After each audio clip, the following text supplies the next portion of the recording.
Hello and welcome to a episode of Thailand Tips.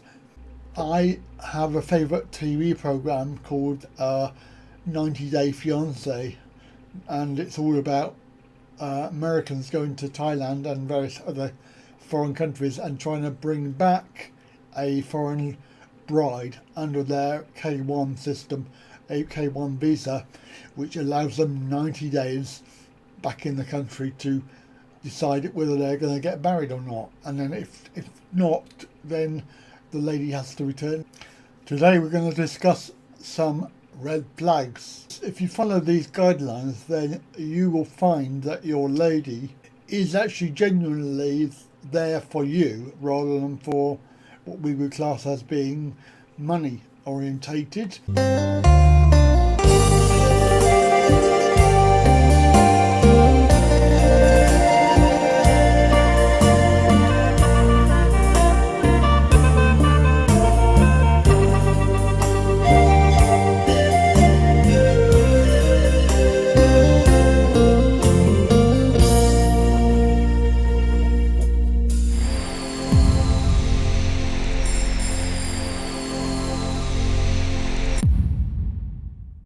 You will see that there are some amusing facts and red flags, but if you remember that these flags are there, and unless you actually do something about them, like take notice, then there's not much point in having a red flag if you're just going to go blindly on and ignore them.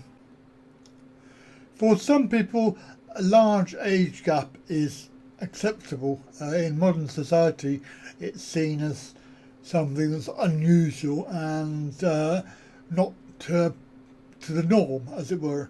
So you will find that some people find it very abhorrent that somebody my age, for example, would want to be with somebody who's half my age. And I'll be honest with you, I have dated somebody who was 22 years younger than me, and it lasted for a couple of years. However, I couldn't see that would last forever.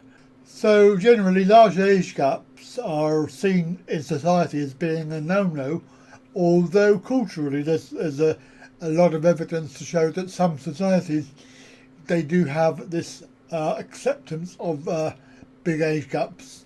In general, though, it's seen as unusual. So we're looking at people going to Thailand and sort of finding a younger lady because it's very exciting, and the whole cultural thing is that young ladies in Thailand do look for older men. Now, whether this is right or wrong, people argue. The fact is that they're only looking for an older man because they see them as having money to be able to support them. There is a factor in that. However, generally, as a culture, they do sort of tend to go for the older man because they are more reliable. That's why people go there to Thailand to try and find a younger lady. They don't go there to find somebody their own age. Although, even having said that, all ages are very, very beautiful, so they do look after themselves quite well. Large age gaps, in general, are not a good thing. However, they do work occasionally. But when I'm looking at this particular red flag system, we're looking at why would a 24-year-old wish to go out with a 48-year-old and even marry them. I suspect that there are something going on there. I'm David, I am 48, and I'm from Louisville, Kentucky. I have 3 children and 5 grandchildren. I love them dearly and miss them a lot because I'm currently living in Asia. She is 24 years old, but the mindset that she puts me in or makes me feel is I don't feel like a 48-year-old. So, when you're doing a particular foreign dating thing, you have to look at this is going to cost you a hell of a lot of money financially.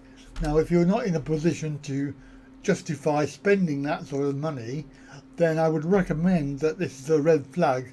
And certainly when I first started this whole journey, I had worked for several years and I had built up quite a substantial savings, enough that I thought would be able to find somebody, bring them over, get the visa system sorted out, and have them living here in the UK with me. So I actually planned ahead, and I had this financial whole thing sorted out. One of the red flags is that I would say is that if you haven't got the money, then don't start the journey.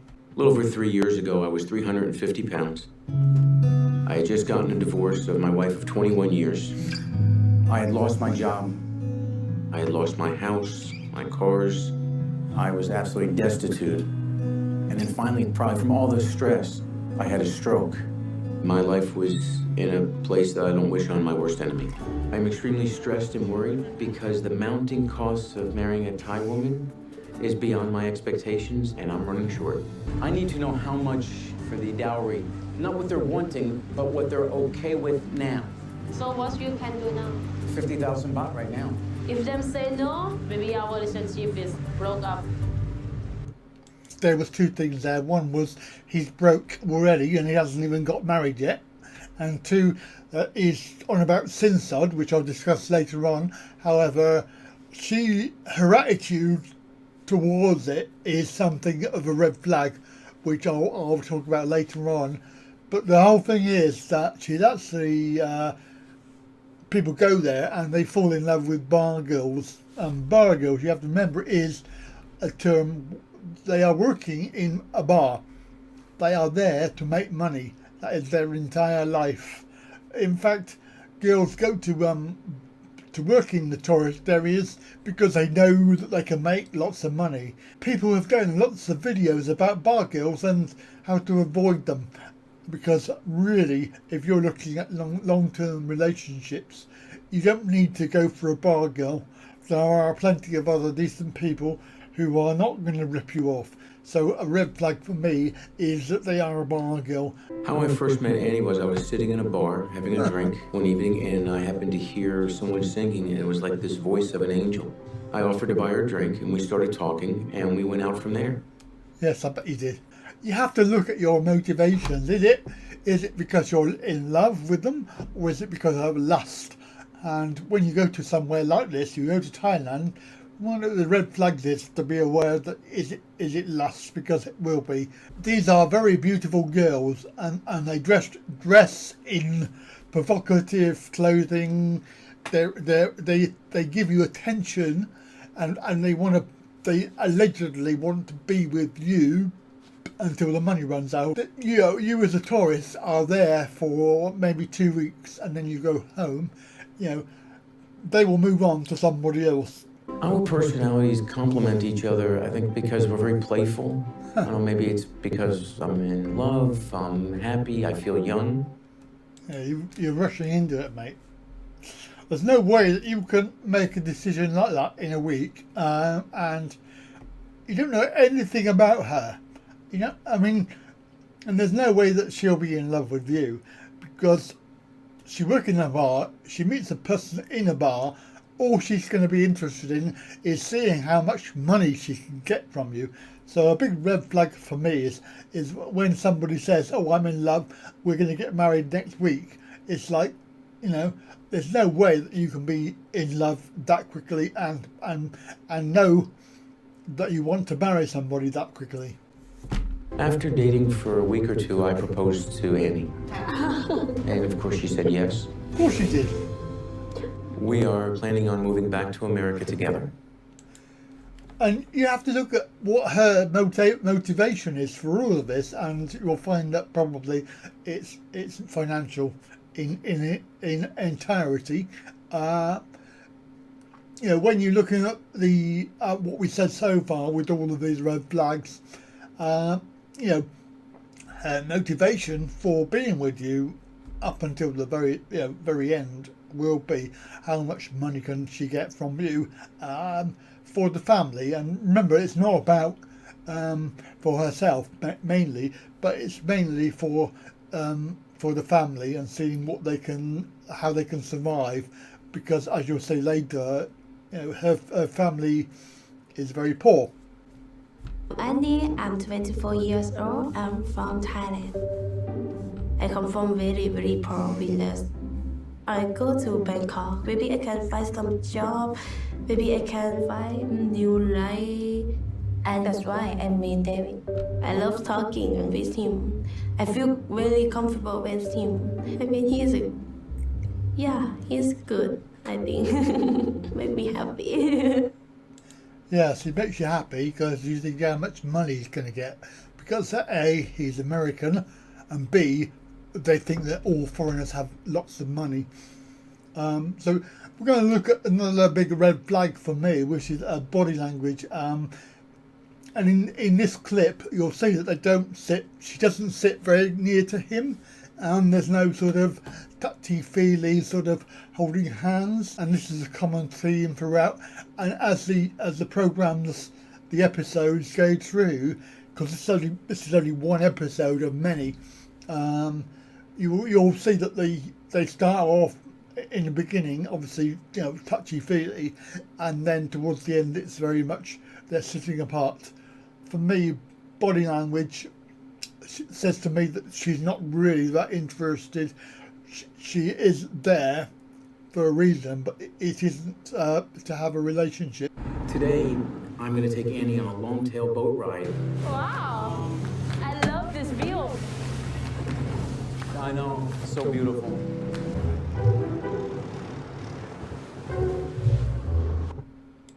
And also look at her face in that clip. She's never looked very impressed. Now we come on to the big thing with this episode.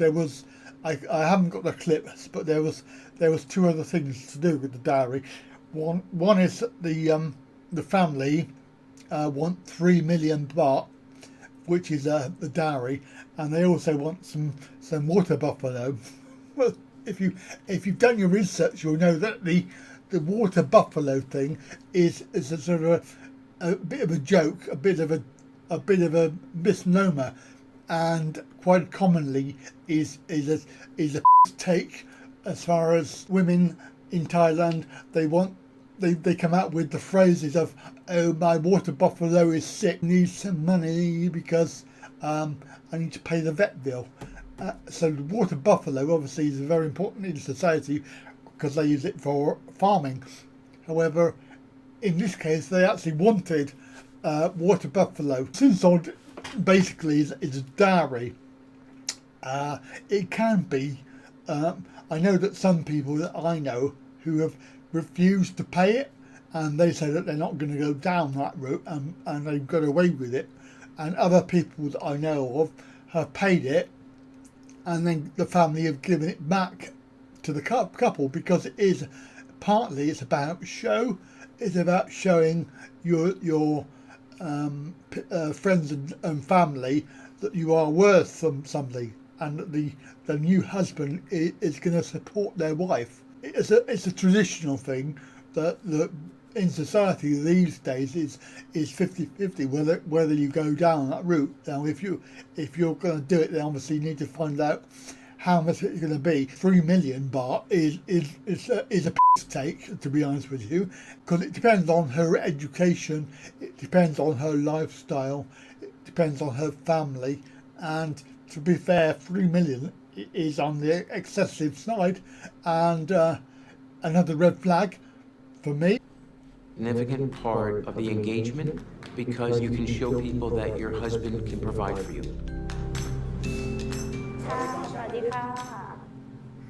We are looking for a ring for me, ring for her, bracelets for her, and necklace for her. I'll let you talk from there in Thai. So it's, ก็ดูเป็นแหวนแล้วก็สร้อยอะค่ะ the amount of gold that is required is 11 baht. Baht is not just the currency of Thailand, but they actually talk about gold as a weight. So a baht of gold is about 600 USD. So can you explain to me the 11 baht?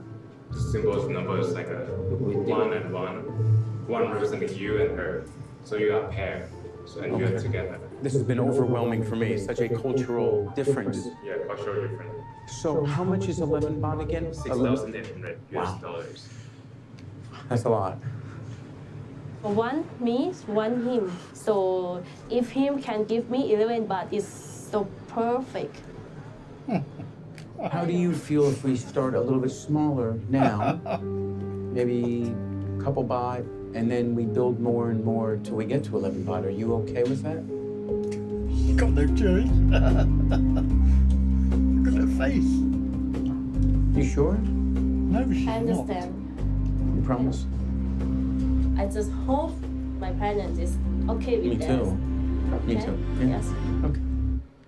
Yes, I hope my family is okay with that. Basically, this is all about the family, but when you remember that this is 1 week, he's proposed after 1 week, and they're already talking about spending $7,000 on gold for her. I mean, for me, I spent £100 on our rings. That was it. And the gold did not come until much later, and it was only a necklace, and that was 10,000 baht. So that was a necklace for Christmas and birthday. So that was the only gold that she had, because there's no compulsion that you have to buy the gold. Certainly not buying that much gold anyway. Another red flag is when you're dating there and you're living beyond your budget, basically, and your Thai lady does not understand that there is a budget.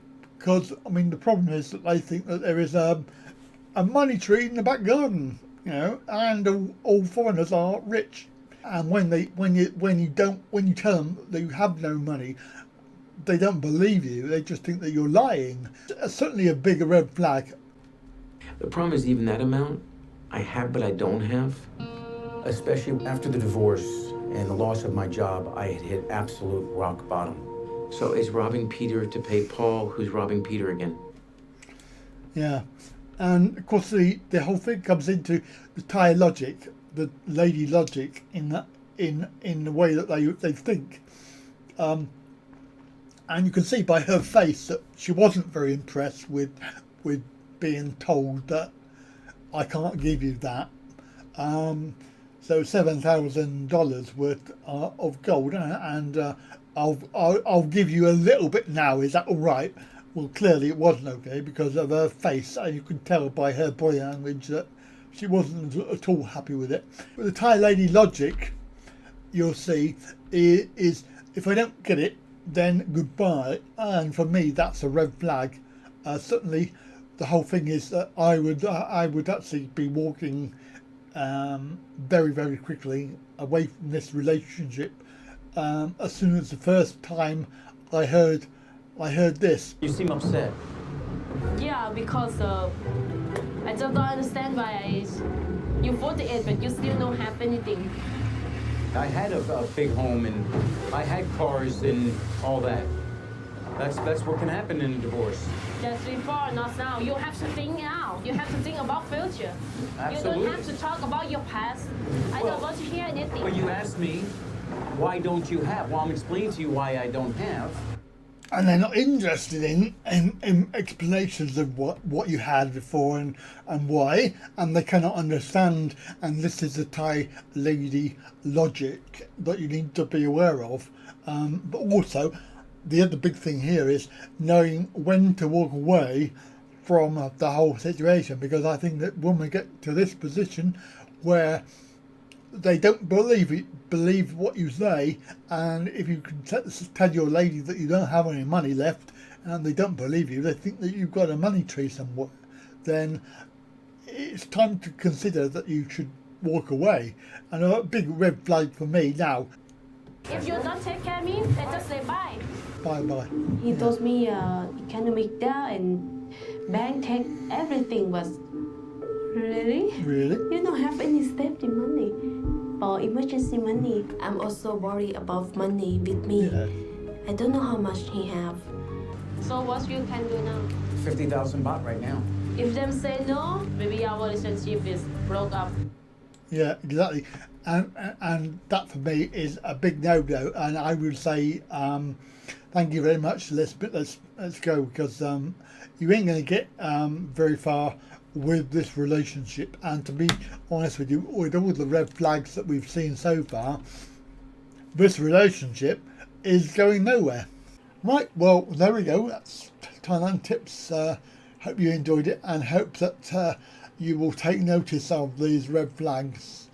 And good luck with your dating. Of course, if you wish to, you can always go onto my website, which is landofsmilesdating.com, and there is an agency chap called Len who will look after you and make sure that none of these red flags happen to you. So if you're serious about dating and you want to guarantee the result at the end of it, then go on to that and sign up for the program. And people moan about the cost of it. What price is it that you pay for a good service and a result at the end of it, when really that there is a risk involved in looking for love in Thailand?